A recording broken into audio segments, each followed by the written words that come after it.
Hi, it's Gabby from Wiggle. I'm here with Joe, skipper today. We are at the wind tunnel at Silverstone. So Joe, what is it you're actually here to do today? Hopefully save lots of watts and help me win a few more races this year. Love it, love it. Let's crack on. Joe, do you want to just tell us a little bit about why you're here, what you do? So I won Ironman Bolton last time. It was a pro race back in 2019 and currently at Silverstone Wind Tunnel, just training hard for the race on the 4th of July where hopefully I can go back and defend my title.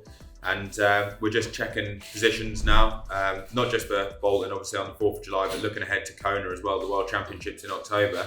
And we want to try and save as much watts as we can on the bike so I can go faster and hopefully get on the podium this year at the World Championships. Well, last time I did Kona, I had a shocker on the bike. I raced Ironman Wales in September, and in hindsight it was the wrong thing to do really, because although my training in the build-up to Kona went really well, when I got out of the water on race day, I knew that it was going to be a bit of a slog. It was just one of them days where the power didn't come easy, and I was probably about 40 watts down on what I could have been, but I was just lucky in a way that I was quite fit on the day that I could get away with it. So hopefully this year, I'll definitely not going to do Ironman Wales in September as much as I'd love to do that race again.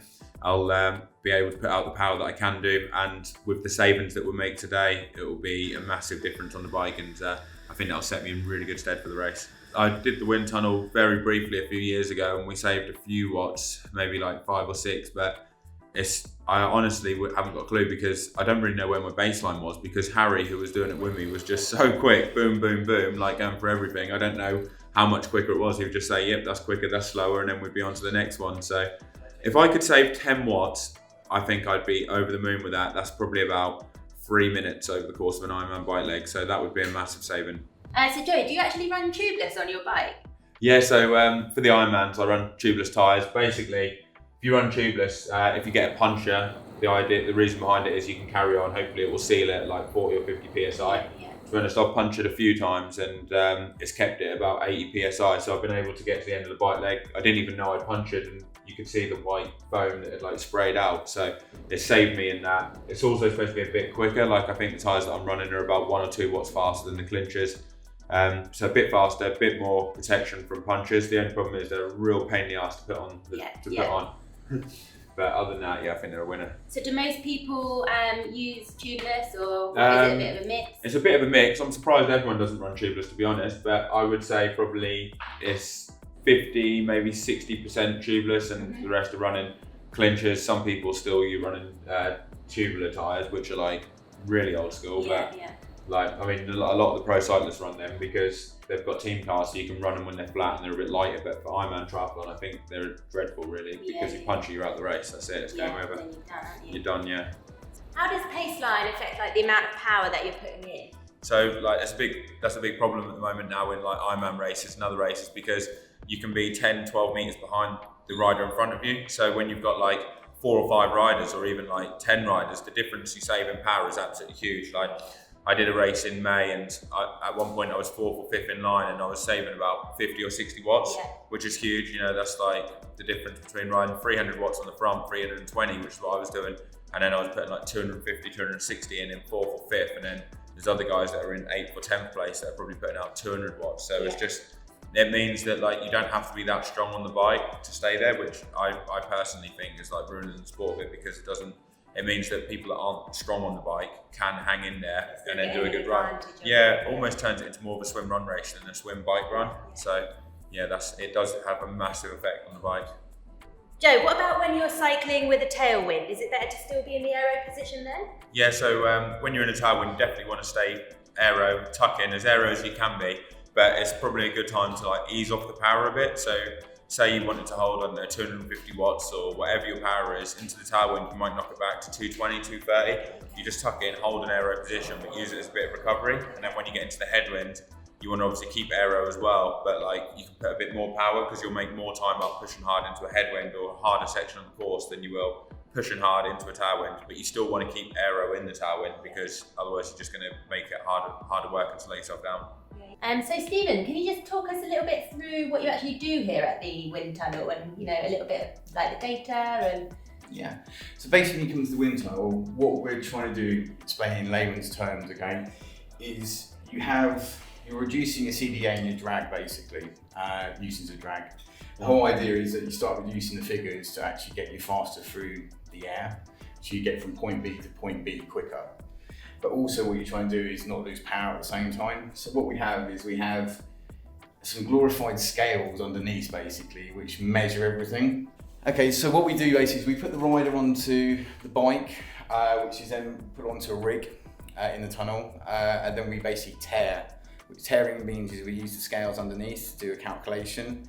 That then gets subtracted from the nuisance of drag and the CDA, which then gives us a figure. So what we do is we run for about 20-30 seconds in the tunnel, where we take a run acquire, and we take usually 2 or 3 of those each run. That will give us an average basically out over his runs. From then we basically look at basically where the position is, and we start reducing and fettling all the way down basically to try and get a lower figure, but without losing any power on the way. So it's quite important to keep the power and the sustainability as well. It's really about sustainability on the bike, because Joe's going to be cycling for like 120 plus miles. You know, it's being able to hold that position for it. So some riders may put them into a very aggressive, like a TT position, where you're a lot more aggressive, a lot more flatter, but you won't be able to do that, then come off and do the run. So we do things differently with Ironman athletes and sort of like triathlon athletes than we would do with, say, a track person or a TT rider. So. And so then when you're actually in the tunnel itself, it's like the wind coming from different directions, or is it one direction? Or it comes just from one direction, which is head on. Mm-hmm. But what we have on this tunnel here, basically, you can adjust the yaw angle. So yaw angles can be adjusted from sort of like from 0, which is head on, and can go all the way up to 15 degrees either side, so that's left or right. Yeah. So that simulates basically when you're on the road, because really, to be totally honest, you never really have a head-on wind all the way, because you're moving around, you're going around corners and everything else, so you get different yaw angles. So what we tend to do is simulate by usually having like either 2.5 or 5 degrees yaw, can be left or right depending on the rider. Okay, so what we're doing with Joe today is we've been testing him at 48 kph. I mean, he's a fast rider. Some of the riders we test at a lower speed, but this is sort of like one of Joe's average type speeds. So we've been testing all day at that so far, which has come up with some good results. I mean, this tunnel was quite a new tunnel as well, so it's quite state of the art. So it's the one that used in Silverstone. It's the SSE hub. Sorry, I had to check. They have Total Sim here basically, who are the guys that designed the tunnel. So the one good thing about the tunnel, it is probably the most accurate. No, it is the most accurate in the UK.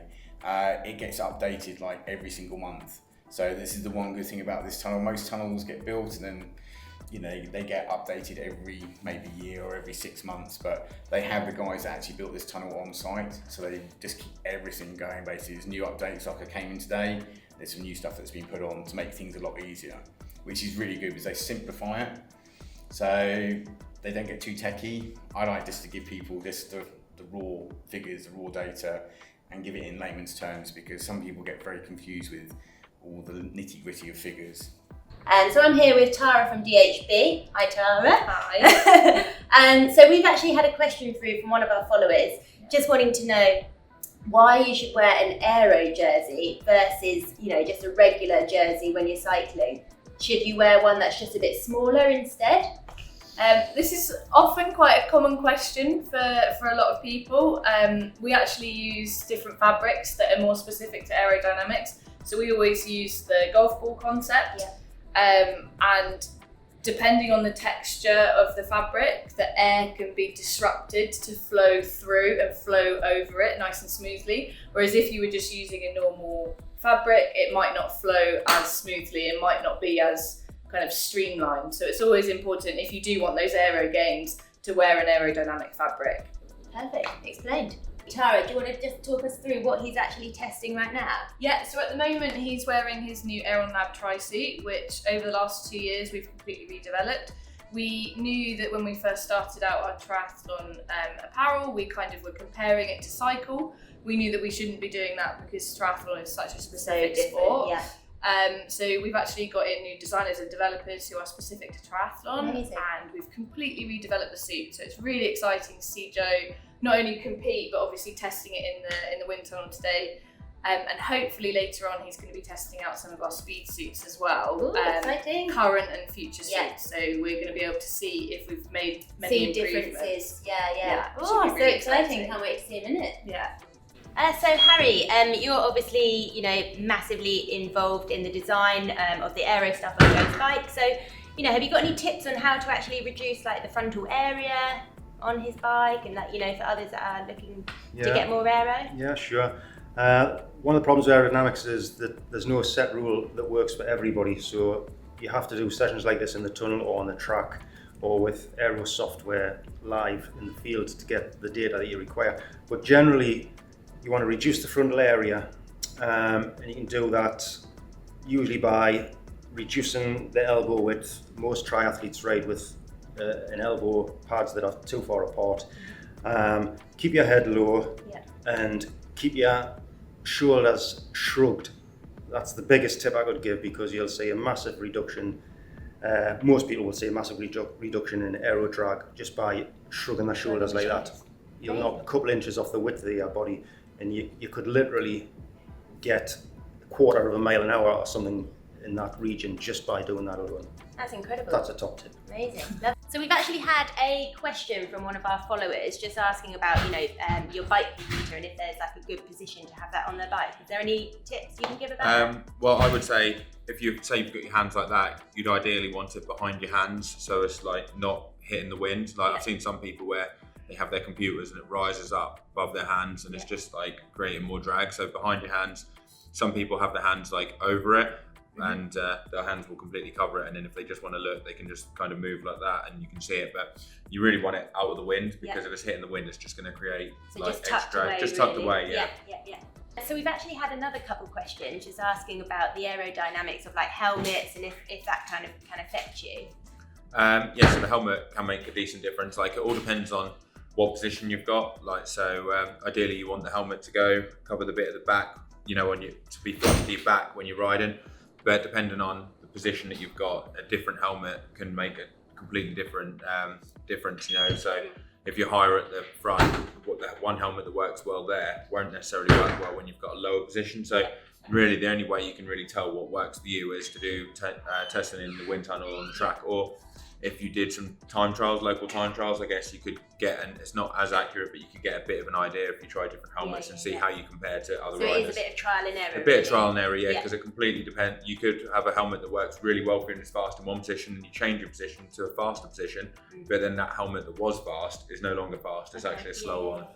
So that wraps up a day at the wind tunnel here with Joe. So hopefully saving a few more watts and you're ready for a race in a few weeks' time. Yeah, Ironman UK on the 4th of July. Hopefully I'll be going a lot faster than what I would have been before I came here. So looking forward to that, and hopefully retaining my title from 2019. So hope you enjoyed the video, guys, and see you later. Thanks, Jason.